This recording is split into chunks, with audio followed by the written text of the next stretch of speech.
ใจเย็นๆว่าขึ้นแล้วโอ้พอแล้วพอเลยมันชุ่มทั้งโคตรชุ่มเลยการมองงามตื่นมูแล้วเอามันตื่นความรู้จะรำจังไดสิแล้วเราบ่ยังตีนลุมงามไปเลยสิมีตัวนี้ก่อนงามแล้วโอ้ยคือแล้วบาดนี่เนาะเดี๋ยวโอ้โหไม่ขวา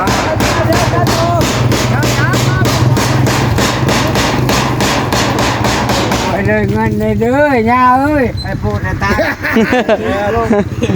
โต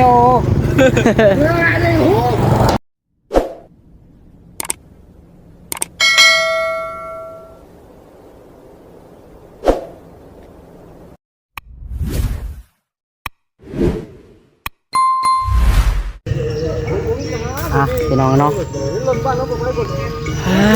มาอยู่ที่วัดที่ว่าเด้อพี่น้องเอ้ยวันนี้เนาะกาวาสิส่วนติดป้ายพี่น้องเอ้ยทั้งพ่อเปิ่นส่วนมาติดป้ายเนาะวันนี้เนาะติดป้ายบ้านติดป้ายบุญนี่แหละพี่น้องเอ้ยมากับเขาบอกเขาบ้านเนาะในบอกในบ้านเพิ่นพี่น้องเอ้ยแล้วก็ทางพ่อเพิ่นส่วนน้องหลามานำมาเบิ่งน้ำพี่น้องเอ้ยเนาะเอาใจก็ได้สบายดีและสวัสดีพ่อแม่พี่น้องFC ที่หักแพเบอร์สุขูสุคนพี่น้องเลยพบพอกับทานน้องหลาอีกเด้อเนาะไปพี่น้องเลยมื้อนี้เดียวไปเบิ่งก่อนเนาะทางนี้กำลังสิเบิ่งป้ายเนาะขอป้ายเพิ่นพี่น้องเอ้ยแล้วก็สิมาติดพุ่นแหละทางบ่เลยพี่น้องทางเนาะ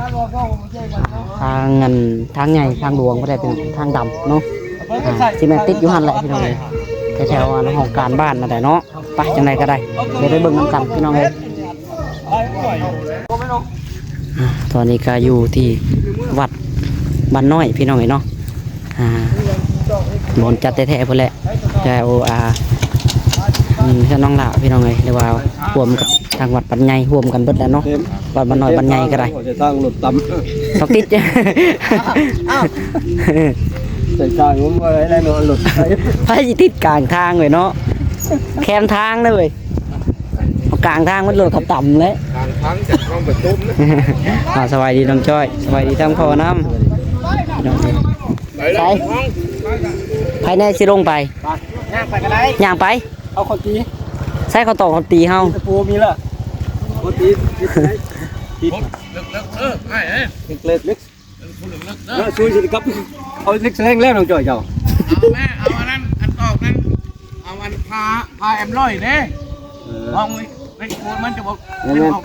มีแล้วนะพาแอมร้อยเตรียมเครื่องก่อนพี่น้องจะได้กลับไปเฮือนนี่ไปจักนี่โอ้ยเนาะคิดว่ามีอะไรเบิดอะไรอันคุดไปจังนั่งหล่ะจึงมาแต่ตัวเป้าพี่น้องเลยจับตะกล้องอะไรมาเนาะจะได้กลับไปเฮือนแล้วขับบ่มีกันขับรถจ่อยรถยันบ่ได้กันขับไปรถยันกี่คันยางเข้ามาวัดอีกยันบ่วิกกระเบื้องมันแข็งก่อนเบื้องดินก่อนภายในบอกจะออกไปฟังนี่วันอาทิตย์วัดเพิ่นบอกให้จัดคนจัดหลายคนอยู่บ่ออกมาเบิดได้เนาะติดป้ายยังแล้วก็สิถ่ายรูปใส่บนนั้นบ่ฮะใส่บนป้ายพดพร้อมบ่ป้ายตูวัดนี่บ่เอาไว้ตีเท่าไรครับฮะเอาไว้ตีเป็น2เซนตีนั่นแหละกันเลยครับ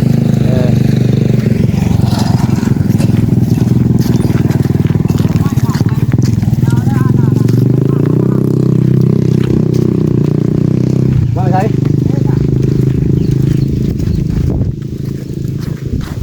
เฮ้ยเอาปกติมั่งไหมเอาดิเส้น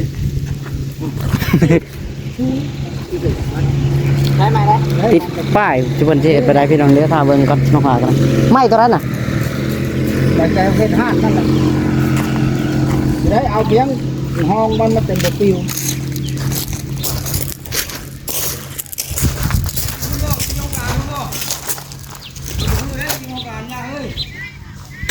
มันยังกินนะ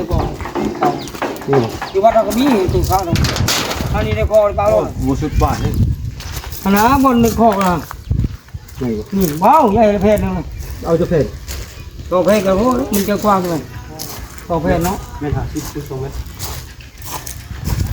พี่น้องเดี๋ยวเตรียมเครื่องก่อน บนห เนาะ น้าบนดำๆเลย เตรียมไม้เตรียมเครื่องไม้เครื่องมือก่อนเต็มก่อนไปโอเคเดี๋ยวน้องละหาเตรียมไม้เตรียมตอกแล้วเบิดยังถ่ายต่อนะพี่น้องเนาะฮะไม่บ่จังว่าอะไรข่อยกัน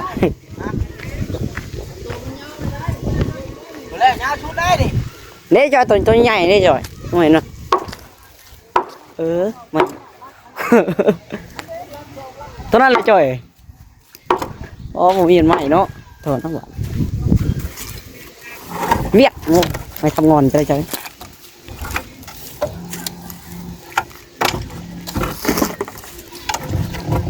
ออกบ่ได้ออกเลยชี้ได้เป็นลัก ปัญหาจิตตอกเข้าแข่งดิตัวไรเป็นมันก็ได้ชี้รักตัวไรเนาะนี่ดึงไปนี่พี่น้องเดี๋ยว โอ้ยเงาดิ พี่น้องขออนุญาตวาร์ปมาตรงนี้เนาะแบกไม่มากพี่น้องเมื่อกี้นี้ ตาพลังเปี้ยนมากของเด็กเองเนี่ยบุรุษพุทธเนี่ยใช่นี่เปี้ยนไม่พุทธใช่เปี้ยนมาพุทธนี่ใช่ไม่นี่ เอาอะไร ได้ไม่แล้วให้มันงามเลยกว่าก็ใช่ห้ามก็ใช่ไหมโอ้ยมันเนื้อเจ้าเอาอันนี้ไม่นี่ก็เติมเข้ามาแค่นี้เลย โยเนาะ เด้เลยต่อแค่นี้เลยเอาเด้เลยมาต่อ ยัง ย้ายคน นั่นต้องพอไปได้ ถือประกาศได้ไหมอ๋อ ใครพอมาก่อนผู้เรากำลังมาอยู่ เดี๋ยวนี่ไม่สองน่ะใส่เจ้ากันนึงจะเป็นเรื่องขึ้นไหนต่อไปขึ้นมาทำทีเนี้ยมาผมมาเลยจีมาอยู่งานเนี่ยจีมาเราไปที่งานจีมาอยู่ไหนโอ้โหนี้เขาบอกโอ้ยทำมันง่ายพุ่นเนื้อมันง่ายเปล่าล่ะเล็กทำไมไปจะไปยังหันวัดปุ๊บไม่ได้พุ่นไม่จำบอกไว้นะเอาจมุนบอกวิจะพูดต่อจมุนเอาเป่าจบแค่เรียบร้อยจบมาจานมานั่งนี่ได้ผู้บอลนี่เป่าบอกอันนี้เป่าบนเลยวะดูเดินกันไปที่บริเวณสั่งการมาโลดเดินไปที่ว่าสั่งดีดีหน่อย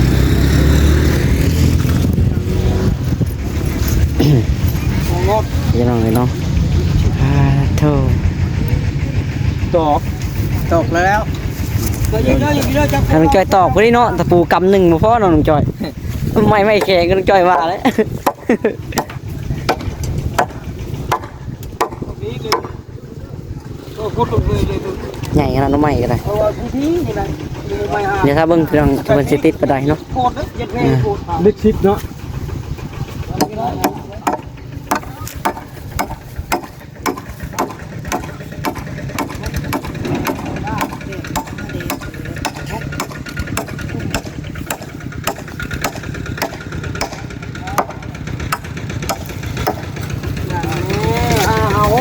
โอ้ยเห็นจะเวียนไปนะเดี๋ยวฮบมาดิ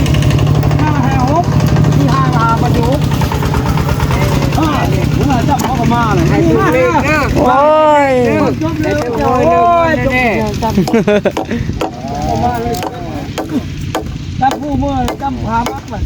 เปลี่ยนเอาอยู่ดิอยู่ไหนเถิด ไม่แข็งเลย เอาลงมาตรงนี้จับเนี่ยโอ้ยเอาเลยป่ะเอาเลยป่ะจับหนาเอาได้ก็คงไม่ใหญ่เลยเราได้จริงเลยโอ้ยเจ้าช่างเอาทงเดียวเอาชามบนไปอย่างโย่นี่เอาไปเหรอวะเปิดระบบชาวบ้านบนมาเป็นตะกล้องพี่น้องเลย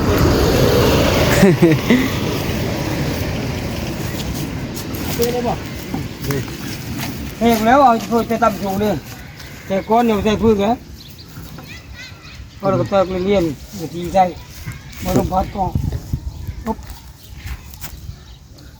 แพงนะโอ้ยโอ้โห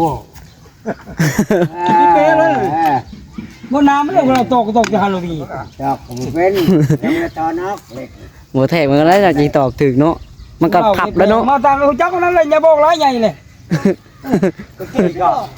มาตรฐานคือเก่าเนาะ50คือเก่านี่ไอ้ปกติถึงกันล่ะ นั่น คิดว่าไอ้ต่อเลยบ่รู้จุด อ๋อโธ่พี่ก่อนนะแปะ มาแม่เล่ามีแกใช่ไม่รู้จักเสียงจับแม่ข้าง มาแปะมา เหนื่อยกันนี่รถไปทำจับทางนั้นต้องป้ายต้องยังป้าโคนะ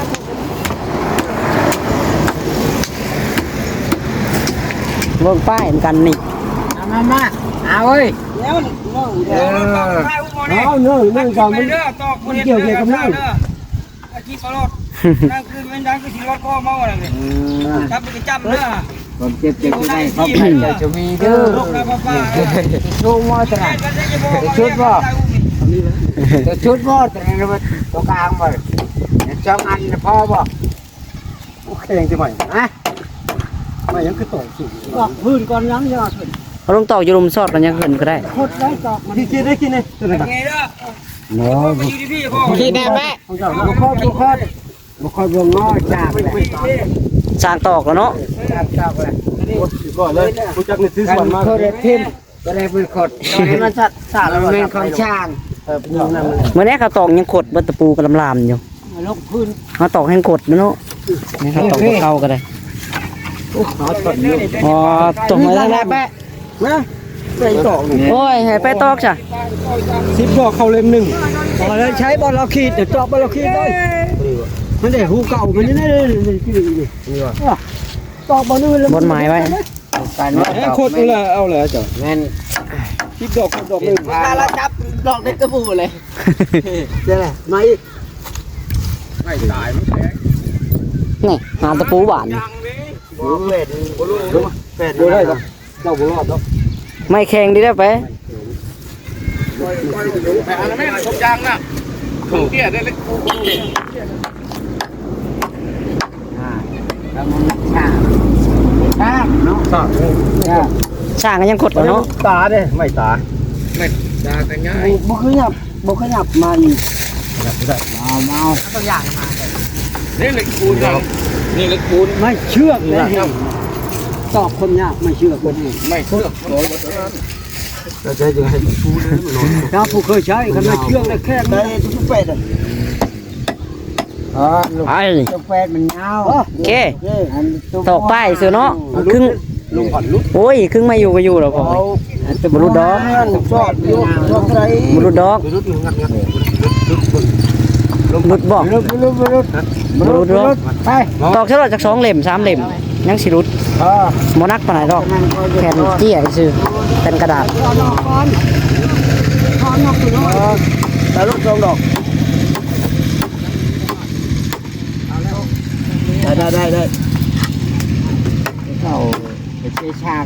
บอกแพนนาที่ช่างแล้วแน่ได้เลยเชื่อเลยขายเอาเรียบไว้ขายดื้อตัวเดียวกับเขา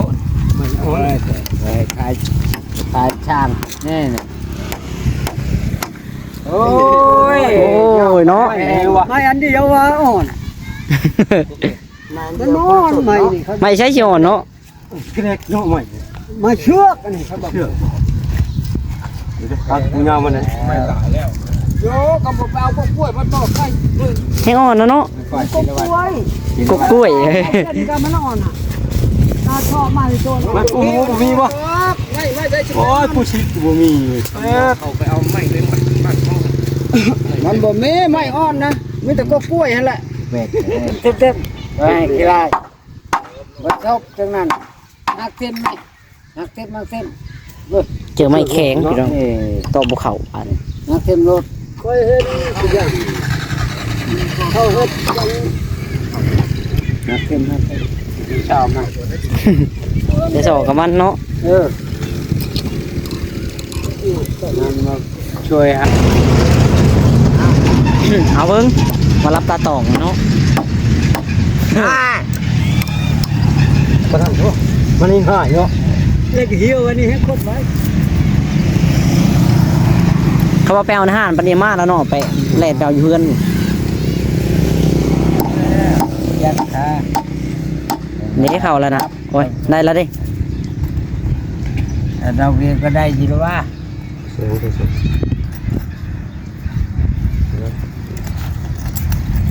อันเล็กชามมันยาพ่นเลยแก่เล็กชามเล็กชี ยังแข็งนะเนาะนี่อะไรนะโอ้ยมันจะเข้าขึ้นง่ายก็รอดซะ ตีแล้วมันอย่างนี้ไปขึ้นไป ย่อย่อ บ่ผ่านที่ดอกบ่เด้บ่ผ่านลูกบ่เข้ารอดแม่คอยน้องชายพลนี่ยาเราตกตั้งนะคอยน้องชายพล บ่ได้เมาตีเนาะเมาอะไรตกตั้งเลย ถึงนั่น อย่าไปจ่อยจำได้นักปราชญ์อาจารย์คนว่าจำได้โบราณกำลังปฏิ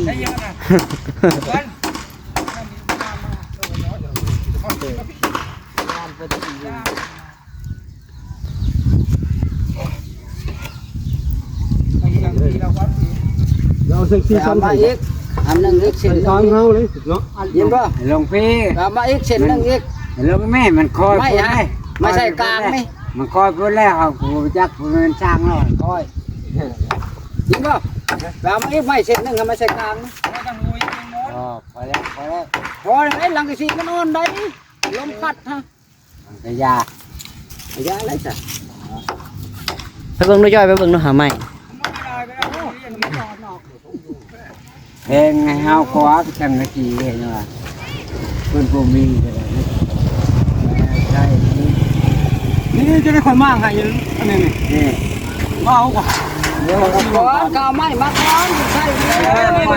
งเอาจี้ได้ไปลมพัดเห็นมันนั่นเนาะก็เป็นที่ใจ โอ้ยป้ายกันแล้วเนาะ ได้แหละ ไงใส่ไม้ใส่ซอกสักสีเนาะ เอา เบิ่งได้ตกได้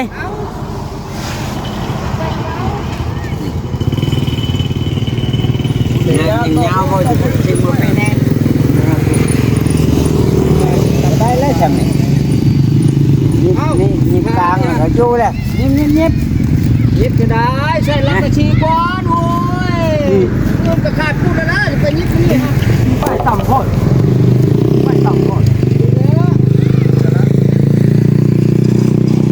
ได้แล้วได้รถ ได้เลยนะได้เลย นี่ตกไม้ชีกอันหนึงนะพ่อ ใส่ลักกะชีไปจังแล้วไปตอกนี่เจ็ดนี่เอาบ่เดี๋ยวตามไปมาเงี้ยไปที่นั่น ดินมันแข็ง เชื่อหรือเปล่าเราได้กี่เที่ยงเราเล็กคุดขึ้นตัวเพียงวัดตัวรถเราอ่ะไม่น้อยดีเด็กนี่ว้าเวลาเขาอยู่มันเที่ยงมันอยู่ขึ้นมันก็เที่ยงใช่ได้ไหมนี่ไม่นี่ดูได้ไหมกลางอาลักซีใช่แหละเร็วเด้บ่เนี่ยครับโอ้ตีกลางเอาจังที่ใช่เอาจับปาดแต่เอาเป็นลมไปปาดตาเนี่ยต้องลงจ้อยเมื่อเล็กเล็กนะไม่ใช่จังที่ก็ได้ขันใจเจ้าชุบเลยเจ้าลมพัดไปอยู่แล้วจังที่แค่นั้นพี่ตัวนี้อยู่เลยยับเป็นน้อย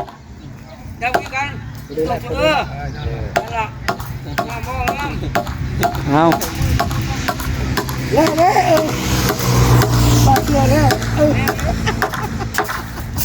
แล้วล่ะ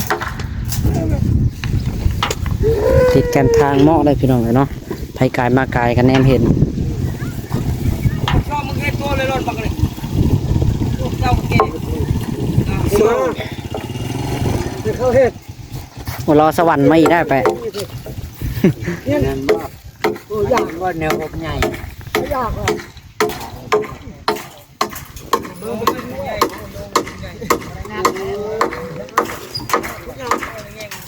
จับหนักเด้อแก้ว เจ้าไม่ได้ให้ยาผู้ชดเทดูเทอะไรเนาะผู้ชดมันคือมันสิต้องเข่าเอายันด้วยดื้อใจได้ไรต้องคุณดิคุณดิลูกมาคุณไรคุณถึงจะเอาเบิ้งว่าวันหนึ่งคือวันหนึ่งเนาะตัวใช่ป่ะดังใช่ก็เขาบ่เห็น จับจังสีแปะ ตีที่ข้างหน้าหรือตีข้างหลัง หลังแล้ว หลัง ทางหลังแล้ววะ อะไรข้างหลังคุย นี่ทางหลังอ้าวจานยังแค่เหรอเอาไปดูว่ายังก็กังทีได้ก็เร็วเร็วเอาดันไปก็ไปว่ะ ตีข้างหลังพุดดิ้งกันแล้ว ทุกคนคือแล้ว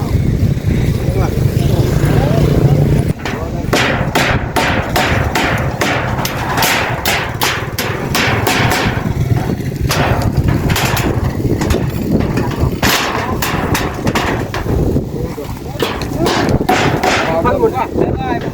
เด็กเข้าที่ ก็มาเนาะทุกผู้เป็น เด็กครับครับ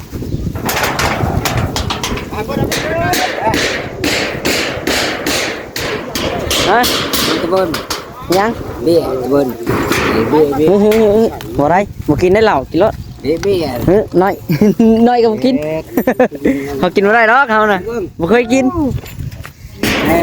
มันมาคือรังใช่ไรแหล่งจะเก่งมาเร็ว โอ้เพิ่มเหนียวเด้อถึงไม่ได้จะขึ้นบ่ ขับไว้โอ้ของหมักกาแฟแล้วแหละน่ะ น้ำใส่ ขันยินหาแปะยินถึกคนแล้ว เล็กมึงอยากชิงมึงกูมึงเช้าดังกูถูกกูมองทำบ้านเนี่ย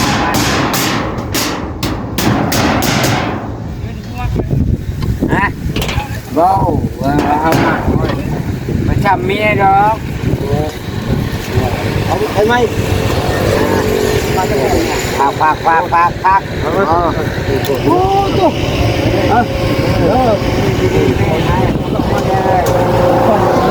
มันเลยเอาเดียวกันเลยอ่ะ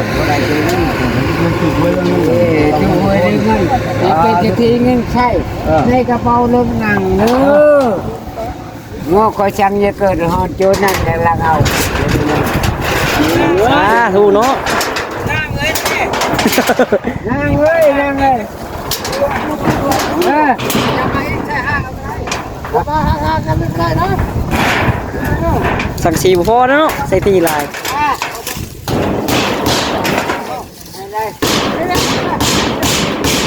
โอ้จ่อยซอสใส่อีก5 บาทอ๋อเถอะจังมันสั่งเอาจีกเอาแล้วตัวมันจีกอ่ะแปะ ที่ว่าเอาครับมันจะ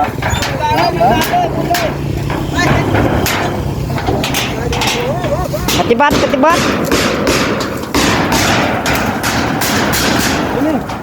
พุดคุมนี่ให้จะขึ้นแม่เขาขึ้นเอาเขาทำเอารอดิคนละยุ่งนี่พุดคุมอ๋อ เฮ็ด ได้ ได้บุญน้ำกัน ถ้ากูจะกบชื่อใบมันไม่ใช่ฟ้านี่โปรเจกต์คือ80,000คนไปใหม่เอานี่น้องชายจะให้ชาวไปได้น้องแช่จะชมแน่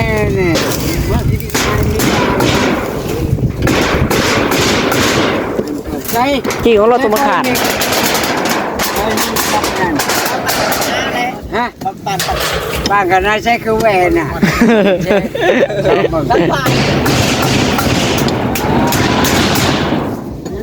เห็นเขาแวนหันเนาะ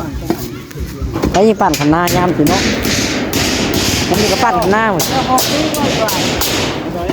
าพี่ผู้หยอดไอ้นะมาตัวเย็นไว้เห็นที่เย็นแล้วจะขุดนี่จะน้อยมันคือกันบ่เป็นนะ มีคายเนาะแล้วมันมีแห้งอยู่แล้ว อ๋อคุณนึกมันจะเน้นให้แล้วมันคือ ยัง ขึ้นรถนี่ความอายบอกเอาแล้ว มาลงที่นี่มีให้ เบิ่งอยู่เพิ่นกินเหล้าพี่น้องกินเหล้าบ่ได้มันดีๆไม่แห้ง บ่ได้อยู่ดีมีแรงแต่เมา กินเหล้ากินเหล้าให้กันบ่ได้อยู่ดีไม่แห้งโอ้ก็แม่น้องจะดีไม่แห้งกินเหล้า เป็นแล้ว2คนเน่ๆอยู่ผู้อยู่ทางหลังนี่ เอากินเอาบ่กินเอาบ่กิน ให้พร้อมแม่ เฮา บ่ญาติ เฮากินเหล้าแล้วเฮาบ่อยากอยู่ดีมีแห้ง ด้วยตัวนี้เขากินแล้วเขาตีกัน กินแล้วแค่ยากเนาะ ครับใช่แน่ชอบนึง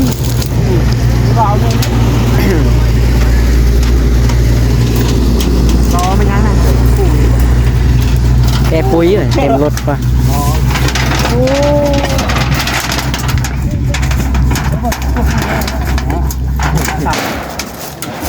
ว่าขึ้นทางที่พันนึงก็ได้ทั้งนี้ก็ห้อยหน่อยแล้ว พูดเนี่ยมาทอดนะ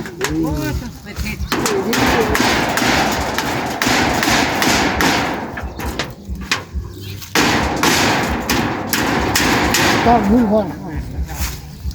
จุกขึ้นมาจุกจ้อย แล้วจะดูแล้วแก้ว รุดได้ทางน่ะ มันรุดแล้ว โอ้ทางผมรุดแล้ว มาแล้วป้าก่อน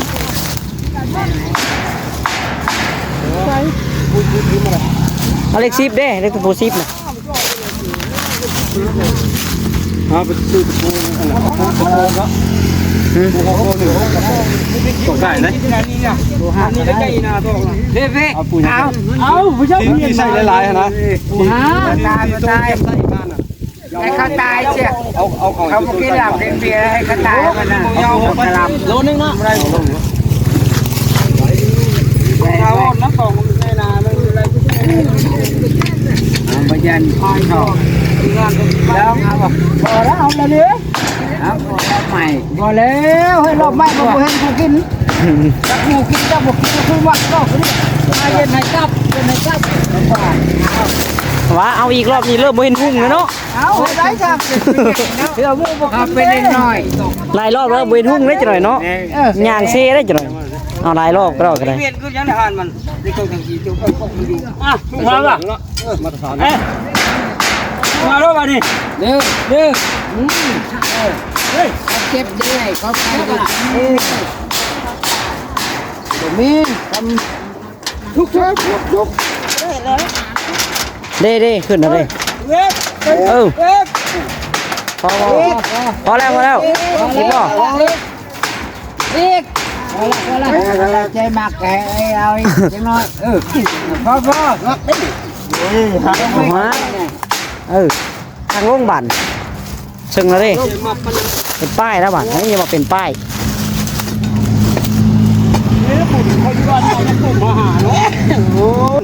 ได้แล้ว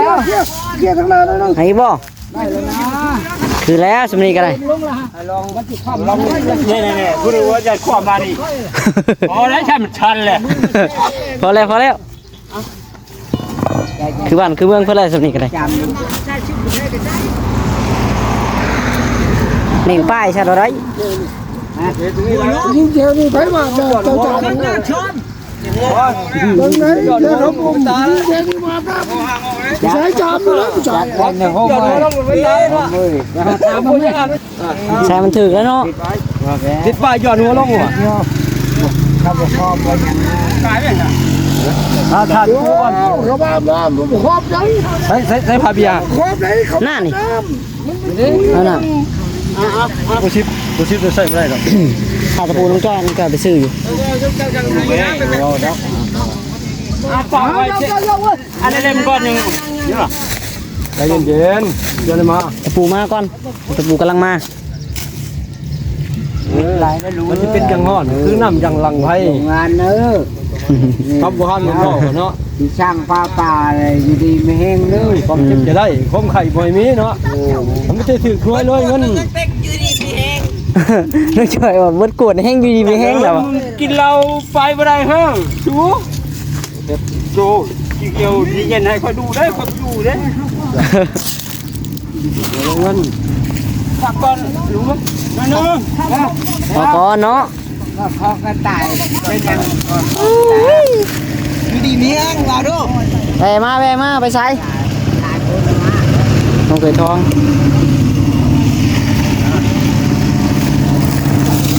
ขึ้นต่อไปแม่นเลยเว้ยใครจะผู้เฒ่าขึ้นต่อ แล้วแบบนี้ รู้ป่ะมาจับไปเฮ้ยทีมงานเก่าเอาขึ้น แล้ว ทีมงานสั่งทุกคงเอาเนาะจับจับไปหมดจอยเพิ่นใกล้นี่บัก ลูกหลานอาบุญคนนำกันโอ้ยแน่ต้องติดอยู่ดีน้อยแหม บ่แม่น ยินน้อยเราอ่ะเราเอาให้เราน้อยเยอะ เอาอีก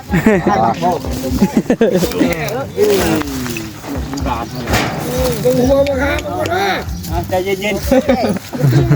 ขึ้นแล้ว เออ พอแล้วพอเลยมันชุ่มทั้งโทษชุ่มเลย ๆโอ้ยมองงามเกิดหมู่แล้ว เอามันตื่นกลางรถจะร้องนี่เขาแก่ว่า ยังมาพี่ มาหาบ่คนว่า ยกกันไปจน ขึ้นแม่ยกขึ้นแม่เพียงเดียวแม่ เออยกกระดิก ยกขึ้นทางนี้ลงไม่พอเอาลงทางนี้หันมาเอาลง เอาเพียงไม้ถ้วยเพียงไม้แล้วพอถ้วย พอแล้ว เออคือแล้ว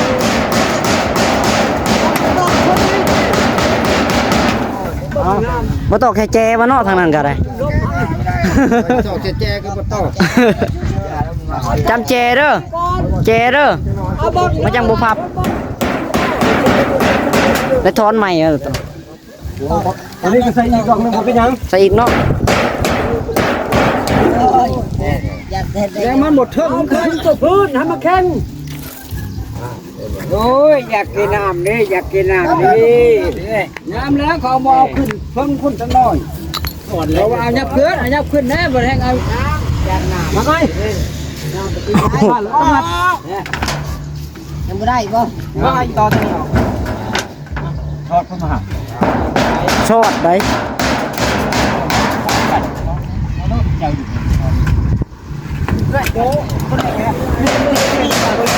ต่อก็จ้อยนี่ให้มาตาแปลวกันหน่อยตานไปเอาไป ตานแปลวน้ำหน่อยเอาได้มันถึกใจไปทุกคนเลยให้มาตานไปซื้อน้ำก่อนพี่น้อง ต้องแจงมุมแล้วก็ยับขึ้นอีกด้วยตอก บังเด้อผู้ใหญ่อ่ะนั่นแหละ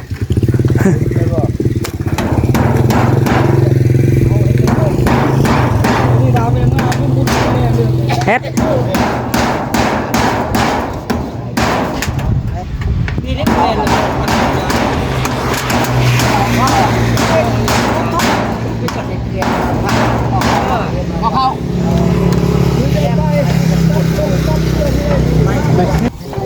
อันหน้าไปต่อวังกลางน่ะตอกใส่แล้วคือแล้วบัตร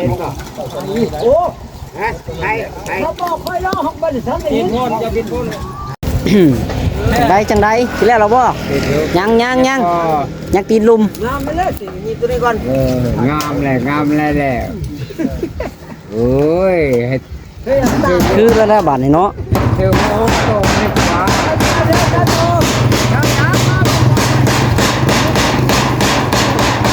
ไปเลยเงินเลยเด้อย่าเอ้ยให้พูดให้ตาโตอะไรหูน้ำนี่มันลูกสาวเขาตะคอแล้วพอแล้วคอเพิ่นเองโอ้ยพนังอยู่บน พนังอยู่วัดเพิ่นว่า คอดู เราไปจื้อไหนเรา จื้อแล้วไข่บ่ ยังไม่จื้อ ยังทานว่าใช่น่ะ เนี่ยทานบ้านเฮาเรื่อง คิดว่าบ่จื้อใช่เนาะยกกึบลายบ่เนาะบ่อยากจื้อเลย ท่านได้กึบหลายไหน คันลายไว้ให้บ่จื้อเนาะ เอา6,000นะฮะ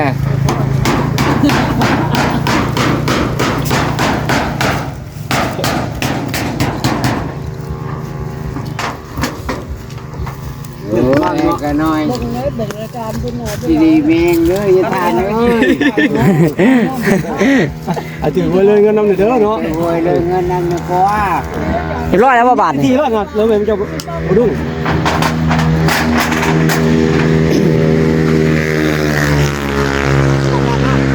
ไปพี่น้องโอเคสมัยคุณนี่ก็ได้เนาะขอตัวไปก่อนพี่น้องจะในข่าวอยู่ดีมีแห้งทุกคนเนาะทุกรอดพี่น้องตั้งใต้อยู่ที่นี่แหละทางหลวงเนาะทางบ้านพลสว่างเฮาพี่น้องเลยอยากพูดยังก็เขามาอ่านเบิ่งเนาะนี่เด้บุญเชิญร่วมบุญพระป่าสามัคคีที่วัดศรีบุญเทืองที่5ที่6นะพี่น้องเนาะเดือนกุมภาพันธ์2026บ้านพลสว่างเมืองตะพอนแขกสวรรณเขตเฮาพี่น้องเลยเริ่มที่4ที่5ที่6เด้อพี่น้องเด้อมือเริ่มก็เป็นมือห่อข้าวต้มเนาะที่5เป็นมือแท้ที่6ก็เป็นมือแห่ทอดข้าววัดพี่น้องเลยนี่พระป่าข้าววัดเนาะจังได๋ก็อยู่ดีมีแห้งพี่น้องเนาะเอาบ๊ายบายสบายดี